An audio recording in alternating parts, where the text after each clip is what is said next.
Attitude is Everything by Jeff Keller. Introduction. The night that changed my life. The greatest discovery of my generation is that human beings can alter their lives by altering their attitudes of mind. William James. In 1980, I graduated from law school and thought I'd be a lawyer for the rest of my life. After all, that's what I'd wanted to do since my early teenage years. At first, everything went according to plan. After lots of studying that summer, I passed the bar examination and was admitted to practice law in New York. My personal life was also on the upswing. In early 1981, I married Dolores, a law school classmate. I was on my way to much success and happiness. Or so I thought. But, after practicing law for a few years, I realized I wasn't happy at all. Sure, there were some things I liked about being a lawyer. I enjoyed helping people resolve their disputes, especially when I could save them the agony of lengthy court proceedings. Yet, there were so many things about being an attorney that I disliked and that just seemed to drain the life out of me. Mounds and mounds of tedious paperwork and motions to be filed. Constant delays and postponements. It was not uncommon for a trial to be postponed 10 times. I dreaded going to work. I continued to grind out the work but grew more and more dissatisfied as an attorney. I was frustrated and very depressed. To put it bluntly, I didn't like my life, and saw no way that things were going to improve. Have you ever had a job where you dreaded going to work most days, where you felt the weight of the world on your shoulders each day? Well, that's how I felt. I was literally hunched over, and in pain, both physically and emotionally. I looked much older than my years. I began to get headaches all the time, and my stomach was constantly churning. Fearing that I had some serious health problem, I saw some doctors and they ordered a battery of tests.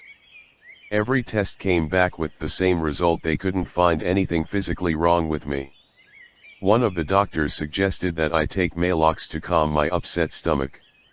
Spiritually, I was dead. Nothing in my life had much meaning.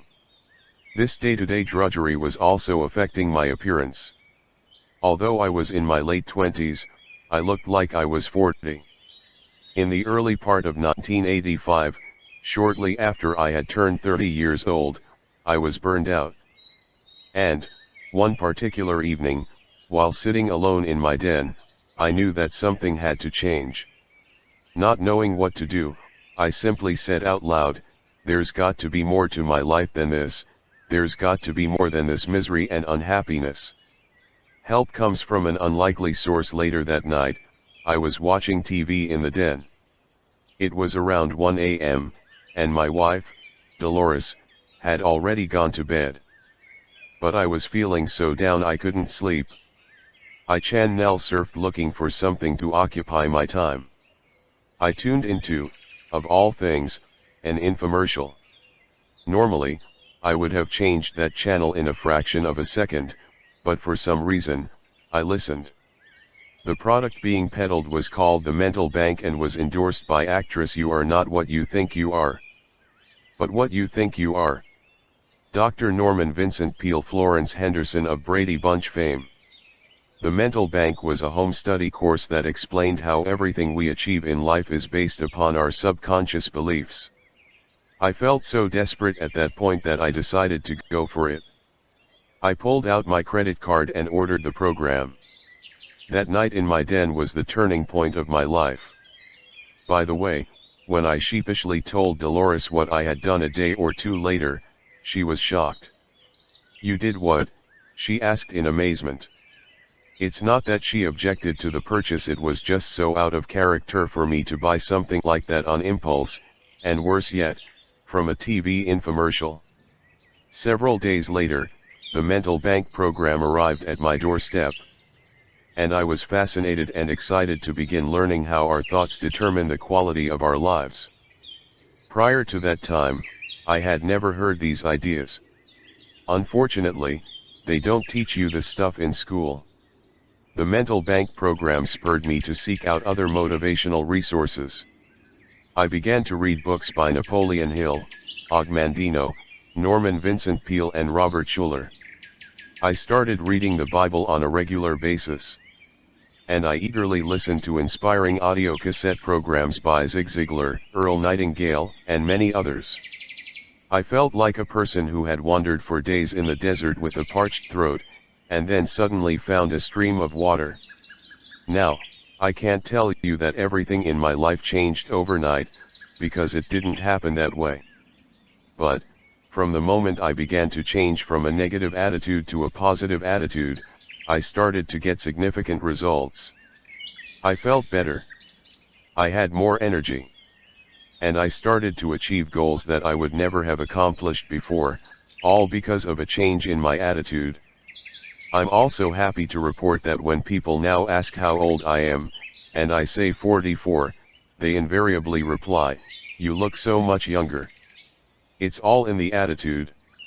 From lawyer to motivational speaker, I continued my self-study program in my spare time, while I worked full-time as a lawyer.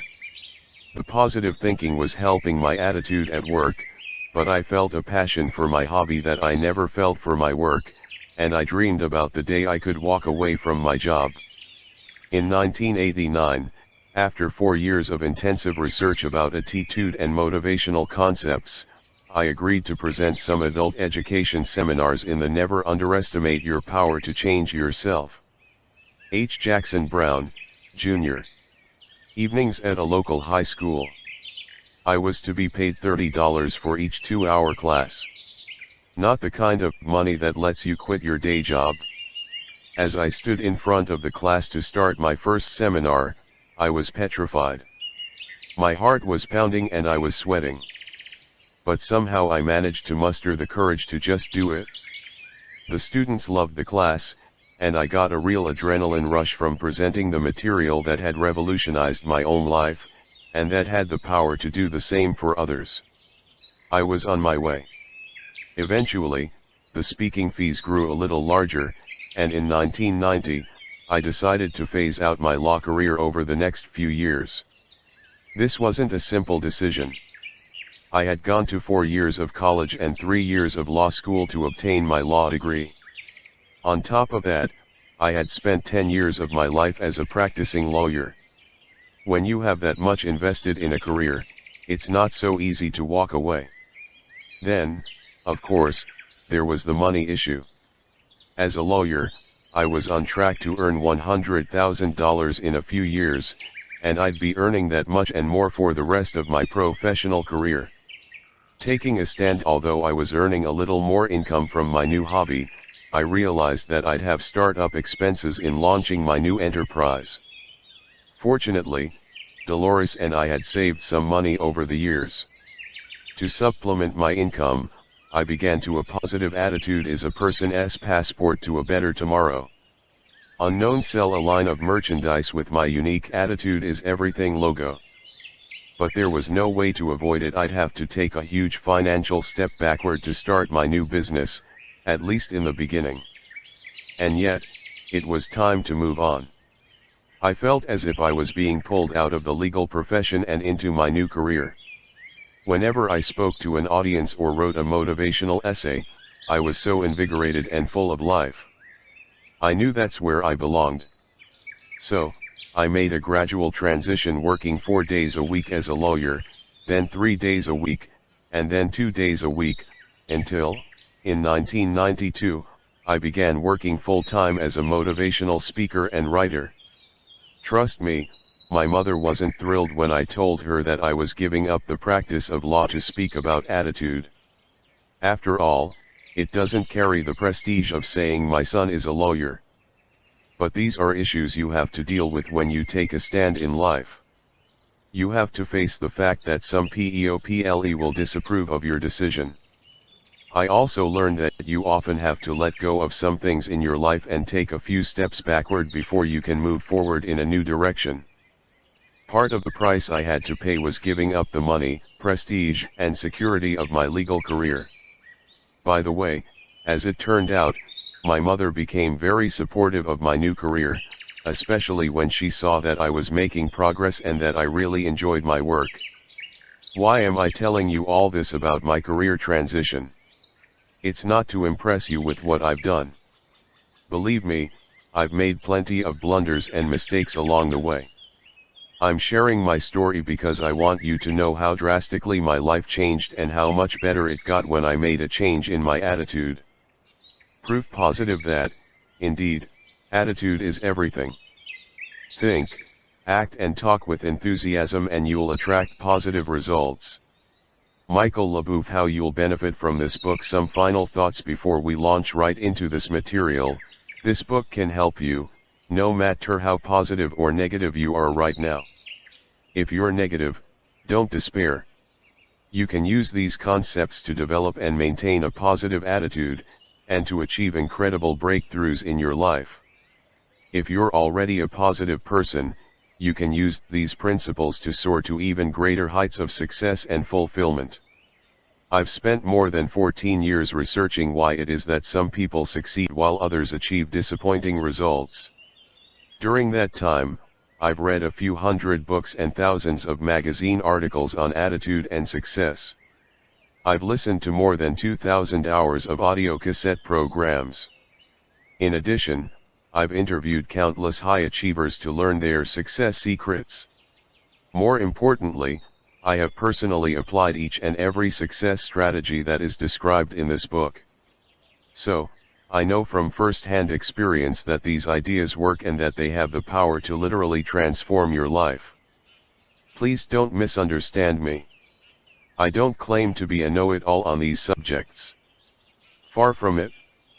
I consider myself a work in progress and I continue to learn every day. However, I know what it's like to have a negative attitude, because that's the kind of attitude I had for the first 30 years of my life. I know what it's like to doubt yourself and your abilities, because that's what I did for 30 years. All of the positive changes that I've made in my life are the result of practicing the principles you'll read about in this book. Think. Speak. Act. This book is conveniently divided into 3 parts, and each part contains a series of lessons. So, if you ever need reinforcement in a particular area, it will be easy for you to turn to that lesson and reread it. In Part 1, Success Begins in the Mind, we'll be focusing on the power of attitude and belief to shape your destiny. You'll learn how your success initially depends on the way that you think. In Part 2, Watch Your Words, we'll concentrate on the way that you speak, how your attitude is reflected in your words, and how positive language can help to propel you toward your goals. In Part 3, Heaven Helps Those Who Act, we'll cover the final leg of our journey. Even if you think positively, and speak positively, you won't achieve your dreams until you act. You can't sit back and just expect success to pay you a visit. In this section, you'll learn the action steps that will turn your dreams into reality. When you think, speak, and act in ways that support your success, you're firing on all cylinders, and on the way to achieving phenomenal results in your life. Part 1. Success begins in the mind. Success is a state of mind. If you want success, start thinking of yourself as a success. Dr. Joyce Brothers. Lesson 1. Your attitude is your window to the world. Better keep yourself clean and bright, you are the window through which you must see the world. George Bernard Shaw. It was just after 1 p.m. and Sarah was getting hungry. She had put in a few productive hours of work at her desk and decided to get a bite to eat at a nearby coffee shop. A few minutes later, Sam walked into the coffee shop. He, too, was on his lunch break. Sam sat down at a table a few feet away from Sarah. The same waitress served Sarah and Sam that afternoon. Each customer waited about the same amount of time before the waitress took the order. Each of them received their meal around the same time. Each of them was served well-prepared, wholesome food. And each waited the same amount of time for the waitress to deliver the check. But that's where the similarities ended.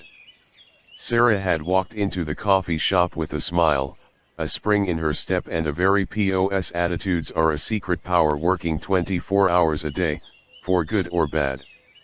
Unknown charged battery. It of outlook on the world. It was plain for everyone to see. Her body language and her POS tour reflected her optimism.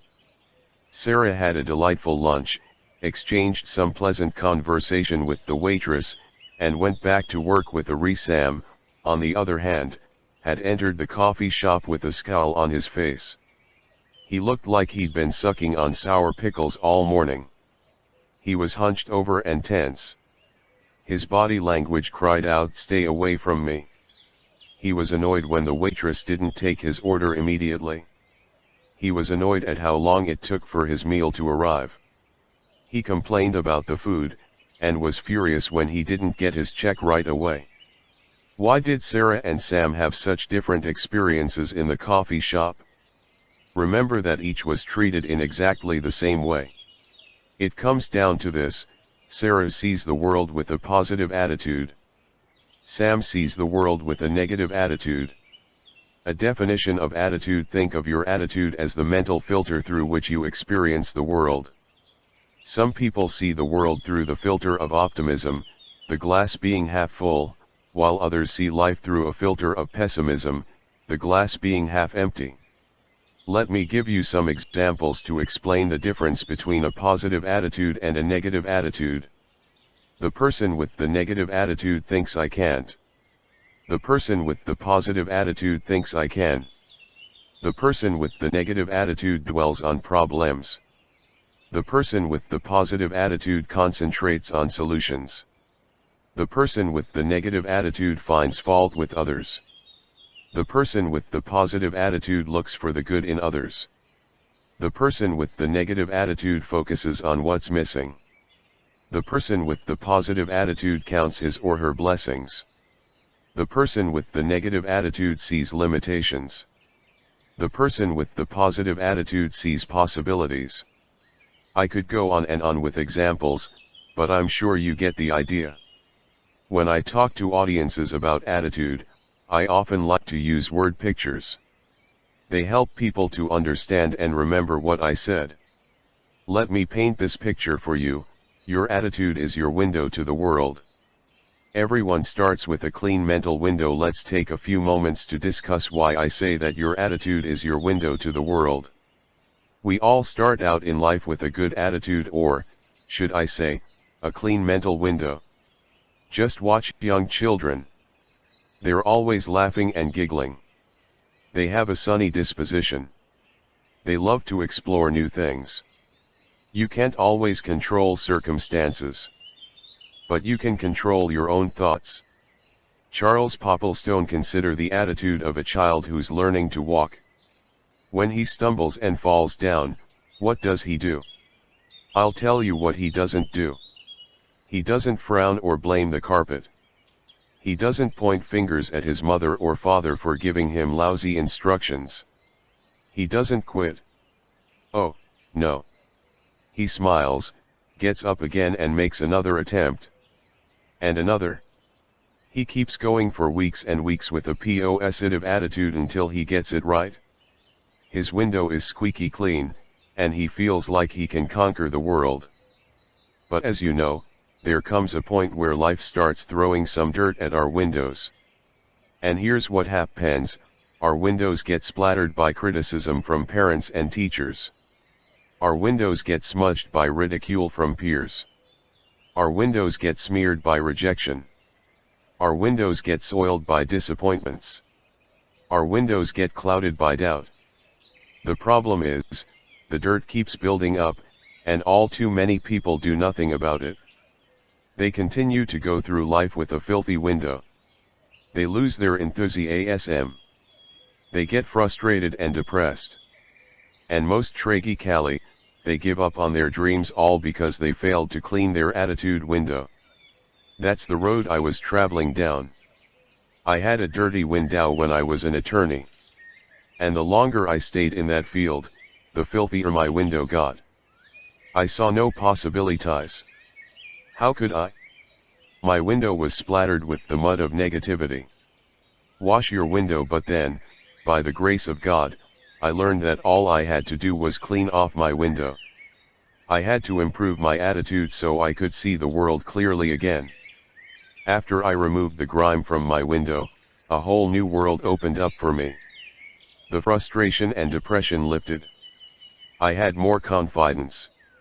For the first time in many years, I could see the magnificent possibilities that life had to offer. And I was able to make a career transition and do work that I absolutely love. When you really think about it, I'm in the business of helping people to clean off their windows to get a better attitude. Do you see what I mean when I say that attitude is your window to the world? Can you appreciate how your attitude affects the way you see everything in your life? More importantly, are you beginning to see those areas where your window needs to be washed? You control your attitude. It's your job to keep your window clean. Sure, I can give you a little encouragement. And other people can encourage you, too. But in the end, nobody else can do it for you. You see, you always have a choice. You can leave the filth on your window and look at life through a smeared glass. But there are consequences to that. There is nothing either good or bad, but thinking makes it so. William Shakespeare approach, and they're not very pretty. You'll go through life negative and frustrated. You'll be unhappy. You'll achieve only a fraction of what you're capable of achieving. There's a better way. When you choose to take out your squeegee and clean your window, life will be brighter and sunnier. You'll be healthier and happier. You'll set some ambitious goals, and begin to achieve them. Your dreams will come alive again. Still doubting whether you really have the power to change your attitude? Perhaps you're thinking, Jeff, that's easy for you to say. Your attitude wouldn't be so good if you had my problems. Granted, some really devastating things may have happened to you. You may have endured much suffering. Perhaps you're going through some tough times right now. But, even under the worst circumstances, I still contend that you have the power to choose your attitude. I'm not saying it's easy. But the fact remains, the choice is yours. Let me tell you about a man who is well qualified to speak on the subject of attitude. His name is Dr. Viktor Frankl, and he went through hell on earth and managed not only to survive, but to inspire millions of people. You see, Viktor Frankl endured years of horror as a prisoner in the Nazi death camps. A happy person is not a person in a certain set of circumstances, but rather a person with a certain set of attitudes. Hugh Downs, to make matters worse, his father, mother, brother and his wife died in camps or were killed in gas chambers. Every day, Frankl and the other prisoners suffered from hunger, cold and brutality. Can a person control his or her attitude in a situation like that? Here's what Dr. Frankl had to say about the importance of attitude in his best-selling book, Man's Search for Meaning. Everything can be taken from a man but one thing, the last of the human freedoms, to choose one's attitude in any given set of circumstances, to choose one's own way even though conditions such as lack of sleep, insufficient food, and various mental stresses may suggest that the inmates were bound to react in certain ways. In the final analysis it becomes clear that the sort of person the prisoner became was the result of an inner decision, and not the result of camp influences alone. Now, if Dr. Frankl and the other prisoners had the ability to choose their attitudes in the face of such unspeakable suffering, who are we to claim that we cannot take control of our attitudes? As Hugh Downs has said, a happy person is not a person in a certain set of circumstances, but rather a person with a certain set of attitudes. That's a powerful statement, and it's the truth. When it's all said and done, you, and you alone, control your attitude. Attitude and success. Okay, let's say you clean off your window and develop a positive attitude. You're smiling. You sit home and think positive thoughts. Will that alone lead you to outrageous success and the realization of your fondest dreams? No, it won't, because there's more to success than just having a great attitude. To maximize your potential and achieve your goals, you need to apply certain time-honored principles of success that have helped millions of people to achieve extraordinary results. And they'll do the same for you. In the next 11 lessons of this book, I'll be taking you through these success principles, step by step. You'll learn about confronting your fears, overcoming adversity, harnessing the power of commitment and much, much more. You'll get the information and inspiration you need to start living the life you've always dreamed about. Still, you may be wondering, what do these success principles have to do with attitude? In a word, everything. That's why I say attitude is everything. Without a positive attitude, you can't activate the other principles. Your success in life begins and ends with your attitude. It's only when you clean your attitude window that the other success principles can shine through. If your window is smudged, only a fraction of the light of these principles can get through. Your success is limited, or even blocked. But when you learn to keep your attitude window clear, the light comes pouring in and you can use these empowering principles to earn more money, have more satisfying relationships, increase your spiritual awareness and reach your full potential. When you combine a positive attitude with the other success principles, you become unstoppable. Lesson 2: You're a human magnet. Whether you think you can or think you can't, you're right. Henry Ford. What's the key to success? Why do some people succeed while others fail? Earl Nightingale, the great success writer, broadcaster, and speaker, addressed this issue in his famous recorded message entitled The Strangest Secret. In this program, he identified the key to success in just 6 words. Of course, he went on to explain it in more detail, but the foundation of his success secret is only 6 words. You'd like to know the 6 words, wouldn't you?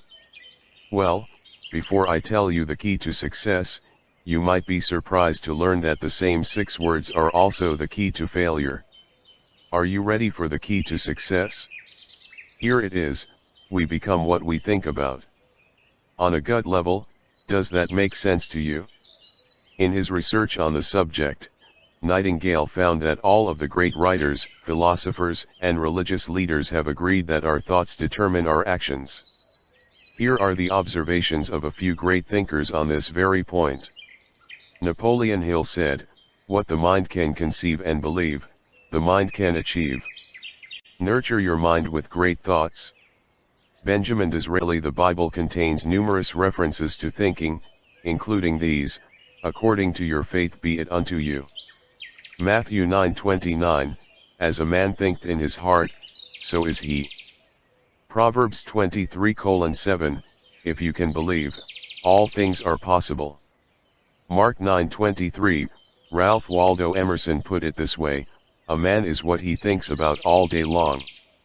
Robert Collier offered this insight: "There is nothing on earth you cannot have once you have mentally accepted the fact that you can have it." And finally, there are the well-known words of Henry Ford, who said, "Whether you think you can or think you can't, you're right."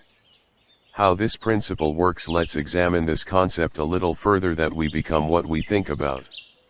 Here's how it works. If you constantly think about a particular goal, then you'll take steps to move toward that goal. Let's say that someone, whom we'll call Fred, thinks he's capable of earning $30,000 per year. Like a human magnet, Fred will attract those employment opportunities that will move him in that direction. As long as Fred clings to that thought, he'll reach his goal of earning $30,000 per year. Now, what if Fred begins to think, "Hey, I'd like to earn more money to meet the growing needs of my family. I want to earn $50,000. Will Fred's income increase? It depends. Just how strong is Fred's belief that he can earn $50,000?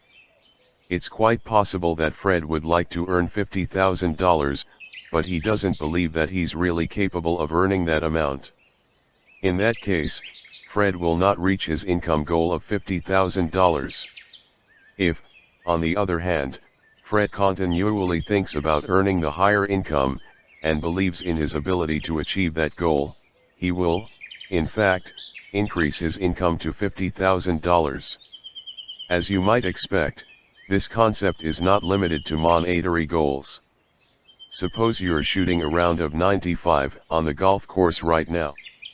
By concentrating on bringing that score down to 85, and by truly believing in your ability to do so, you'll begin to take steps to move toward that goal. You may take lessons. You may practice more. But in the end, you'll bring your score down and reach your objective. Dominant thoughts rule the day. The idea that we become what we think about has also been expressed as the law of dominant thought. This means that there's a power within each of us that propels us in the direction of our current dominant thoughts. The key word here is dominant. You can't expect positive results when you spend 10 seconds a day thinking positively, and the remaining 16 waking hours dwelling on negative outcomes. Here's the bottom line. A little positive thinking doesn't produce positive results. Just like a little bit of a diet doesn't work.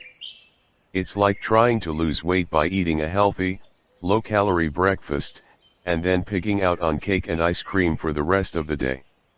The same is true of exercise. You can't do a few minutes of exercise once a week and expect to be physically fit. Look at positive thinking in the same way. A little bit just doesn't get the job done. Instead, you must take control of your mental activity and think positively throughout each and every day until it becomes a habit. Remember, it has to be your dominant thought pattern. Take a moment to consider your dominant thoughts in the major areas of your life. Are they serving you, or holding you back? Attitude adjustment leads to real estate ownership. Let me share a personal example to demonstrate the power of our thoughts. In the 1970s and early 1980s, I observed many people in my area, Long Island, New York, who were making a lot of money by purchasing homes for investment purposes and renting them out. The homes were appreciating in value considerably each year. Sure, there were the usual headaches of having to deal with tenant problems, but the return these investors were getting was incredible. Well, I kept thinking that I should start buying some investment homes. But I never took any action because I continued to doubt myself. My thinking was dominated. They can because they think they can. Virgil, by all of the things that could go wrong. Simply put, I had a lousy attitude. And with a negative attitude, is it any wonder that I never took the first step?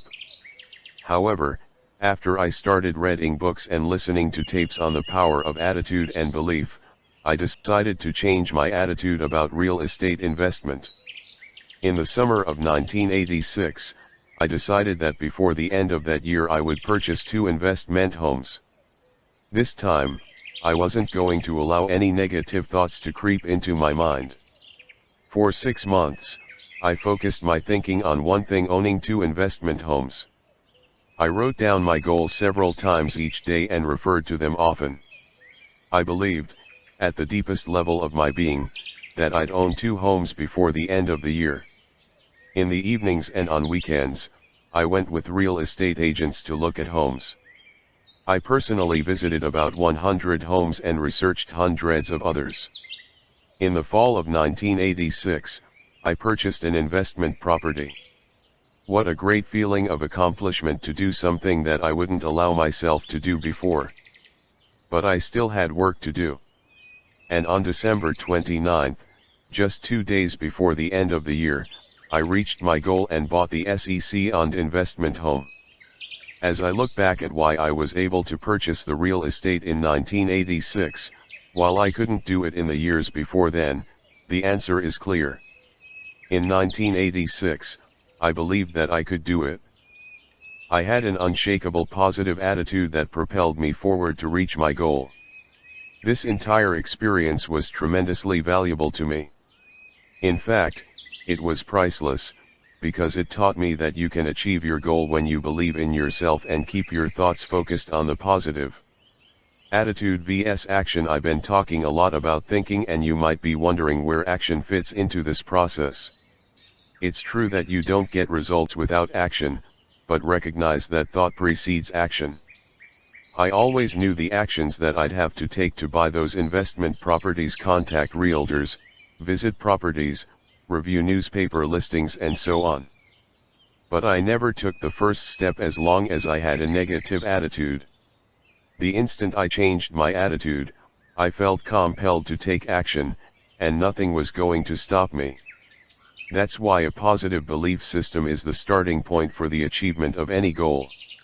When your dominant belief is that you can achieve your goal, you begin taking the actions necessary to move in that direction.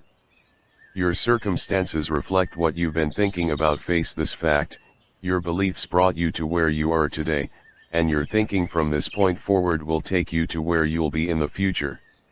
In fact, your results in every area of your life reflect your deeply held thoughts about yourself. Consider your finances. What are your beliefs in this area? Are you constantly thinking about not having enough money? Dwell on that thought, a lack of funds, and you block the flow of money to you. And then, there's the matter of relationships. If you think that you don't deserve much, you attract friends and partners into your life who won't treat you very well. I'll bet you know someone who always seems to go out with the wrong person. In fact, the last 29 people they've gone out with were wrong for them. Do you think this is a mere coincidence? Oh, no. There is a deeply held belief inside that individual that attracts these people into his or her life. And whether we're talking about finances, relationships, or careers, the fact remains, if your thoughts don't change, your results won't change. Change your thinking. Fortunately, there's exciting news. You can change your thoughts, thereby changing your results. Here's how. For starters, become aware of what you say to yourself all day. Each of us has an internal voice. What we sincerely believe regarding ourselves is true for us. Oraison sweat marden. In other words, we talk to ourselves. Too often, however, what we say is negative, critical, and self-limiting. Perhaps you find yourself thinking, "I can't do this," or "I always mess things up." These thoughts work against you. Instead, repeat to yourself that you can and will accomplish your goal. As we'll discuss more fully in part 2 of this book, it's also important to become aware of the words you use on a regular basis. For example, do you put yourself down or talk about the things you could never have or achieve? Your mind hears every word you speak and, like a magnet, you'll ultimately attract the events and circumstances that correspond to your dominant beliefs. So, make sure to use positive words about yourself and your goals. Repetition is the key. Here are 2 more action steps to help you become more positive and get the results you want. Step 1. Every day, read some positive, uplifting literature. Find 15 to 30 minutes in the morning to do this, and it's also a good idea to do some reading right before bed. There are literally thousands of motivational books and articles to choose from. Read whatever speaks to you. It could be the Bible or other spiritual material, or perhaps inspiring biographies. You'll find a wide selection of success books in the psychology and self-improvement section of any bookstore or library, so check them out. Step 2. Every day, listen to motivational cassette tapes. You can listen to audio tapes in your car while commuting, at home, or during your exercise routine. The key is repetition. When you hear these messages over and over, they become part of you. Nobody succeeds beyond his or her wildest expectations unless he or she begins with some wild expectations. Ralph Carroll. And you begin to implement them to improve your life. The tapes will get you thinking about your attitude and other success principles on a daily basis. Of course, cassette tapes are not a substitute for action. It's up to you to put these ideas to work.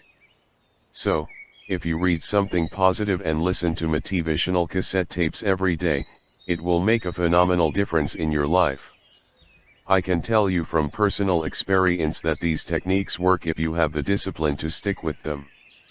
The lesson I've learned is this: change your thinking and you change your life. You will become what you think about. Don't count on overnight success. Before concluding, I'd like to clarify a few things about positive thinking and the power of our thoughts. First of all, positive thinking doesn't mean that you'll achieve your goals overnight. It's not as if you start thinking about making more money and the next morning you wake up and find a stack of dollar bills at your bedside. Not by a long shot. Success requires effort, commitment, and patience. And secondly, positive thinking doesn't mean you won't have any more problems. Believe me, you'll have plenty of setbacks along the way. However, if you continue to believe in yourself, take action and persist, you'll overcome those obstacles. Remember, you are constantly moving in the direction of your dominant thoughts. Everything you achieve in your lifetime flows from your thoughts and beliefs. Negative thinking yields negative results, and positive thinking produces positive results. Keep your attitude window clean and bright so that the positive thoughts can come shining through. It simply makes no sense to think negative thoughts, unless you want to get negative results. And I know you don't want that to happen. So, from this point forward, choose your thoughts wisely and use this powerful principle to get fantastic results in your life. Lesson 3, Picture your way to success. You must first clearly see a thing in your mind before you can do it. Alex Morrison. In a recent television interview, singer Celine Dion was asked if she ever dreamed at the start of her career that someday she'd sell millions of records and be on tour, singing in front of tens of thousands of people each week. The singer replied that none of this surprised her, as she had pictured the whole thing since she was 5 years old. She was not bragging, and has worked unbelievably hard to earn every bit of her success. What she learned at an early age was her ability to tap into the power of holding a vivid, powerful image, to picture the star she wanted to become. World-class athletes also incorporate the power of imagery to reinforce in their mind exactly how they want to perform. Whether it's a figure skater completing a difficult jump, a tennis pro acing his opponent with a perfect serve, or a golfer driving the ball long and straight down the fairway, many top competitors mentally envision a successful outcome before actually achieving it in the real world. Visualization, however, is not something reserved solely for singers, athletes, or movie stars. In fact, it's something you've used since childhood to create the circumstances of your own life. Let me clarify what I mean. Visualization is often described as movies of the mind, inner pictures or images. We all store pictures in our minds about the type of relationships we deserve, the degree of success we'll attain at work, the extent of our leadership ability, the amount of money we'll earn and accumulate, and so on. Mental movies from childhood. Where do these pictures come from? Well, we begin to develop our mental movies early in life. If we were criticized or felt unworthy as youngsters, we record the events, and the feelings associated with those events, as images in our minds. Because we frequently dwell on these pictures, both consciously and subconsciously, we tend to create life situations that correspond to the original image. For example, you may still imagination is more important than knowledge. Albert Einstein held a vibrant image of being criticized by a teacher in elementary school. You felt humiliated in front of the whole class. Later on, when you were tempted to offer your opinion in school or in a group of people, you held back and kept quiet, all the while remembering, even if only on a subconscious level, how painful it was when you were criticized. The picture remains in your mind and exerts tremendous influence over your present actions. Unfortunately, many of us have not updated or revised our childhood movies, so we're continually producing results that fall short of our full potential. What follows are some techniques for using the power of visualization to improve virtually every aspect of your life. Take responsibility for your own movies. Not all mental pictures can be traced to your childhood. You're constantly generating mental movies based on your relationships, career experiences, and other events. No matter what the source of your mental images, there's one point that I want to drive home: you and only you are in control of your own movies. Let's try a short experiment. Think about an ice cream cone filled with your favorite flavor of ice cream. Does that create a picture or image for you? I'll bet it does. Okay, now think about an elephant. Can you see it? Change the color of the elephant to pink. In a fraction of a second, you formed an image of the pink elephant. Can you bring back the picture of the ice cream cone? Of course you can. Can you see what I mean? You have control over the pictures that occupy your mind. However, when you don't consciously decide which pictures to play, your mind will look into the archives and keep replaying old movies on file in your mental library. Change the meaning of the old movie. It doesn't serve you to deny what happened in a past experience, no matter how painful or disappointing. You can't, for instance, change the fact that you were criticized by the teacher. You can, however, alter your interpretation of the event. That is, at the time you were originally criticized, the meaning you might have assigned to the experience was "I'm not good enough" or "my opinions are worthless." While this was the interpretation of a child, you may have inadvertently carried it into your adult life. Today, though, you can consciously choose to view the situation differently. For example, the teacher may have disagreed with you, but it wasn't a statement about your intelligence or your overall worth as a person. Create new pictures. We can create new mental movies whenever we choose to do so. And when we develop, and concentrate on, new images that evoke powerful feelings and sensations, we'll act in ways that support those new pictures. So, the first step is to create an image of your desired outcome. You are limited only by your imagination. As you know, most people are terrified about public speaking. In survey after survey, it is listed as the number one fear that people have, ranked ahead of the fear of death. So, when most people are asked to even consider making a speech, what kinds of pictures do they run through their minds? They see themselves standing nervously in front of the audience. Perhaps they're having trouble remembering what they want to say. Run these images over and over on your mental screen and you can be sure that you won't have much success as a speaker. Instead, form a picture in your mind in which you're confidently giving your presentation. The audience members are listening to your every word. You look sharp. Your delivery is smooth. You tell a funny story and the audience is laughing. At the end, you get a warm round of applause. People come up afterward to congratulate you. Do you see how these kinds of mental images can help you to become a better speaker? Recognize, however, that the pictures in your mind are not fulfilled overnight. But, by being patient and by persistently focusing on these mental images, you'll automatically start acting in ways that support your vision. Picture your way to sales success. If you're involved in selling any product or service, it's vital that you see yourself succeeding on a consistent basis. If you're not getting the results you want, there's no question that you're holding onto pictures of sales mediocrity, or sales disappointment, as opposed to sales success. Right now, think about your next meeting with a prospect. In your mind, how do you see the encounter? Are you confident and persuasive? Are you enthusiastically explaining the benefits of what you're offering? Is the prospect receptive and interested in what you're saying? Can you vividly see a successful outcome to your meeting? You have control over the pictures that occupy your mind. Jeff Keller: remember that you're the producer, director, script writer, lighting coordinator, costume designer, and casting director of your own mental movies. You get to choose how they turn out.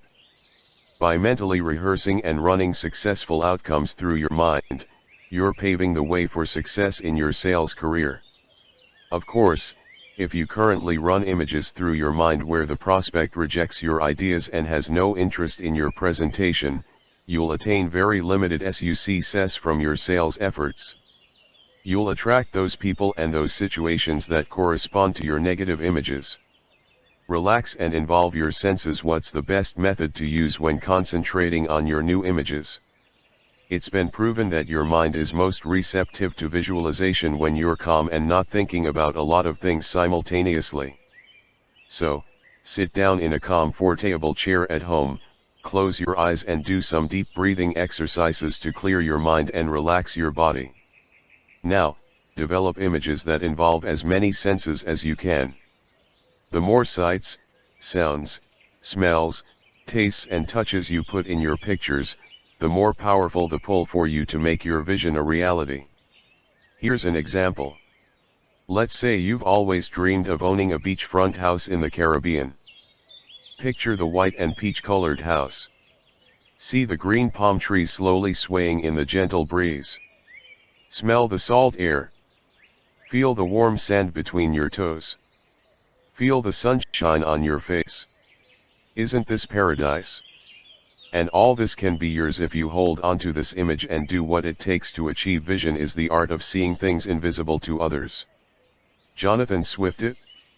Also, remember that those images associated with strong emotions have even more power, so be sure to add positive feelings to your vision. For instance, when visualizing your ideal job, combine the vivid mental picture and the physical senses with the terrific emotions of pride and satisfaction you'll have working in that new position. Finally, don't be concerned with the quality of your images at the outset. Some people can create lively color pictures while others have trouble getting anything more than a fuzzy image. It's also possible you may only be able to get a particular feeling at the beginning as opposed to a clear image. In any case, don't worry about it. Do the best you can and don't compare yourself to anyone else. Your images will become sharper over time. The key is to spend several minutes each day running these new movies in your mind. Write a check to yourself. It's extremely powerful to formulate images of successful outcomes and to run them through your mind. But, there's another technique you can use to accelerate your success. You can create visual aids to move you toward what you want. In 1990, while he was still relatively unknown, comedian Jim Carrey wrote a check to himself for $10 million for acting services rendered. The check was post-dated Thanksgiving 1995. As Carrey explained, it wasn't about money. He knew that if he was making that much, he'd be working with the best people on the best material. Carrey earned about $800,000 for his work in Ace Ventura and The Mask. Then, in late 1994, he was paid $7 million for his role in Dumb and Dumber. In 1995, he earned many more millions and is now getting $20 million per movie. Jim Carrey's post-dated check exercise is a great example of the power of the subconscious mind to actualize a goal that is held with deep conviction and feeling. Thinking about your goal and forming images in your mind will go a long way to creating the success you desire. However, when you also use a tangible representation of your goal, such as a check, your chances of success are even greater. Now, I'm not sharing this example simply because it's an interesting story about Jim Carrey. This same technique can work for you, too. Why not tear out one of your checks right now and post-date it 3 or 5 years from now with the amount that you want to earn for services rendered? Make sure to look at that check at least once a day, and believe that you're moving toward that goal. Getting the job you want. You can use visual reminders to your advantage in a lot of ways. It's not limited to checks. Here's an example involving a friend of mine, who we'll call Robert Jones. Robert received his party's nomination for a judgeship, and he'll be on the ballot in an upcoming election. While Robert stands an excellent chance of winning this election, and realizing his dream of becoming a judge, he's still a little nervous, and doubts creep into his mind now and again. I suggested to Robert that he make a handwritten sign that reads Judge Robert Jones and that he put that sign where he'll see it every day, for example, on his nightstand and on the bathroom mirror. I also recommended that he write these words on a card he can carry in his wallet. By looking at those words throughout the day, Robert is conditioning his mind to view himself as a judge. He's going to start thinking about if you can dream it, you can do it. Walt Disney wearing the black robes. He'll see everyone rise as he enters the courtroom. As these images become stronger and stronger, Robert will take those actions that will bring this picture into reality. He'll campaign more. He'll make sure his party is doing everything possible to get the voters out on election day. While Robert could have formed strong mental images without the use of the sign, it has so much more power with the visual aid. The sign is a reminder to Robert to think about being a judge, and to run successful images through his mind. Of course, there are no guarantees that this will work for Robert or that it will always work for you. But, once you try this for yourself, I think you'll find that it's an incredibly powerful aid to help you get what you want. So, is there a position that you want to achieve? Sales manager, supervisor, attorney, owner of your own business? Whatever it is, create a visual aid and your mind will get to work to bring that picture into your life. It works both ways. Be very careful when using visual reminders. Some people use negative aids and with very serious consequences. Bumper stickers offer a prime example. While riding in my car a few years ago, I noticed a bumper sticker on the car in front of me. The bumper sticker read, "I-O, so off to work I go." In the last few years, I've seen this same bumper sticker over and over. It's obviously quite popular. Just a silly little rhyme, right? A harmless joke. Wrong. There's nothing funny or harmless about this message. When you put something like that on your car, you are programming your mind to keep you in debt. Think about someone who puts this bumper sticker on her car. We'll call her Alice. Every morning, Alice steps outside to greet the day and sees the statement "I-O." When it's time to leave work, she goes back to her car and sees "I-O."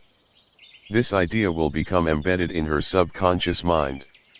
She'll form mental pictures associated with being in debt. And, if you recall lesson 2, Alice will always attract what she thinks about most. In this case, she will attract lots and lots of debt. If you ask Alice why she never has enough money, she'll say that she has bad luck. The truth is, Alice is careless about what goes into her mind. The harmless little bumper sticker of today becomes your reality tomorrow. Alice is a perfect example of someone throwing more mud on an already dirty attitude window.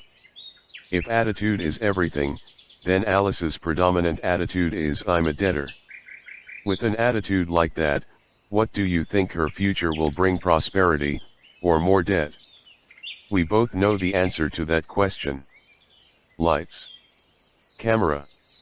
Action. Well, there you have it, some suggestions for creating and benefiting from your own mental movies. Remember, if you don't take control and develop your own movies, you'll continue to replay the old ones. If the old movies are serving you, that's great. But if they're holding you back in any way, get started today and use the incredible power of your mind to picture your way to greater success. Lesson 4. Make a commitment, and you'll move mountains.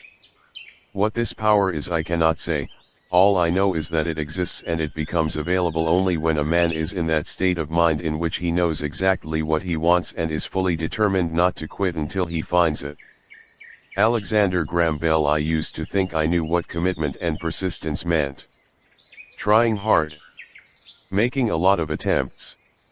However, I didn't grasp the true meaning of these concepts until I read a small paperback book entitled The Ultimate Secret to Getting Absolutely Everything You Want, by Mike Hernacki. Commitment is the essence of the ultimate secret. According to the author, the key to getting what you want is the willingness to do whatever it takes to accomplish your objective. Now, before your mind jumps to conclusions, let me add that in saying whatever it takes, I exclude all actions which are illegal, unethical, or which harm other people.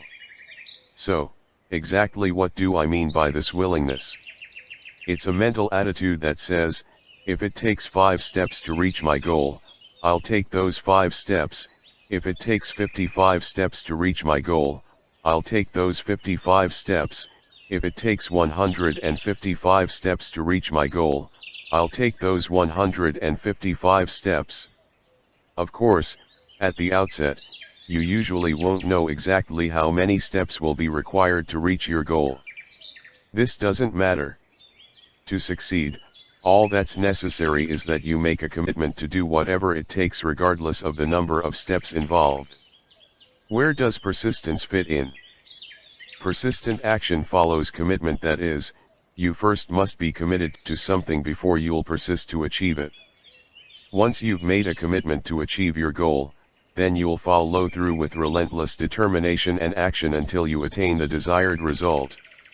The magic of commitment: when you make a commitment and are willing to do whatever it takes, you begin to attract the people and circumstances necessary to accomplish your goal. For instance, once you devote yourself to becoming, say, a best-selling author, you might suddenly bump into a literary agent or discover a television program offering advice on this very topic. It's not as if these resources never existed before. It's just that your mind never focused on finding them. Once you commit yourself to something, you create a mental picture of what it would be like to achieve it. Then, your mind immediately goes to work, like a magnet, attracting events and circumstances that will help bring your picture into reality. It's important to realize, however, that this is not an overnight process. You must be active and seize the opportunities as they appear. The magic which flows from commitment has never been more eloquently or more accurately described than in the following words by W. H. Murray: until one is committed there is hesitancy, the chance to draw back, always ineffectiveness. Concerning all acts of initiative and creation, there is one elementary truth, the ignorance of which kills countless ideas and splendid plans, that the moment one definitely commits oneself, then Providence moves, too. All sorts of things occur to help one that would otherwise never have occurred. A whole stream of events issues from the decision. Raising in effort only fully releases its reward after a person refuses to quit. Napoleon Hill once favored all manner of unforeseen incidents and meetings and material assistance, which no man could have dreamt would have come his way. Doors will open. Here's another miraculous feature of the power of commitment: you don't have to know at the outset how to achieve your goal. Sure, you'll be better off if you have a plan of attack, but it's not essential that every step be mapped out in advance. In fact, when you have the willingness to do whatever it takes, the right steps are often suddenly revealed to you. You'll meet people you never could have planned to meet. Doors will unexpectedly open for you. It might seem like luck or good fortune is smiling on you. In truth, you'll have created these positive events by making a commitment and, thus, instructing your mind to look for them. Here's an example of how a door unexpectedly opened for me. In 1989, I started writing motivational articles. I'd learned about the power of a positive attitude and the other success principles, and I was committed to sharing this information with others who could benefit from it. But I had no idea where to start. Do I send my articles to newspapers, submit them to magazines, write my own book? The first thing I did was submit an article to a local newsletter for people involved in training and human resources. That article was printed in the summer of 1990. A few months later, I got a phone call from a gentleman named Stuart Kamen, a freelance writer who also worked with businesses to produce newsletters. Stuart said he'd seen my article while visiting the home of his best friend and was very impressed with it. With ordinary talent and extraordinary perseverance, all things are attainable. Sir Thomas Buxton. Then he asked me, "Have you ever thought of writing a newsletter?" Quite frankly, I hadn't thought of doing my own newsletter. We arranged a meeting and Stuart explained how we could work together to produce a newsletter that would make these self-development concepts available to thousands of people. About 1 month later, the first issue of Attitude is Everything newsletter was published.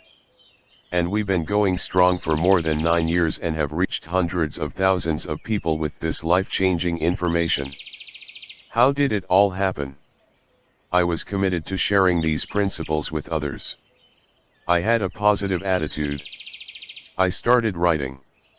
And then, Stuart came in, a complete stranger, entered my life, someone who knew just how to turn my dream into reality.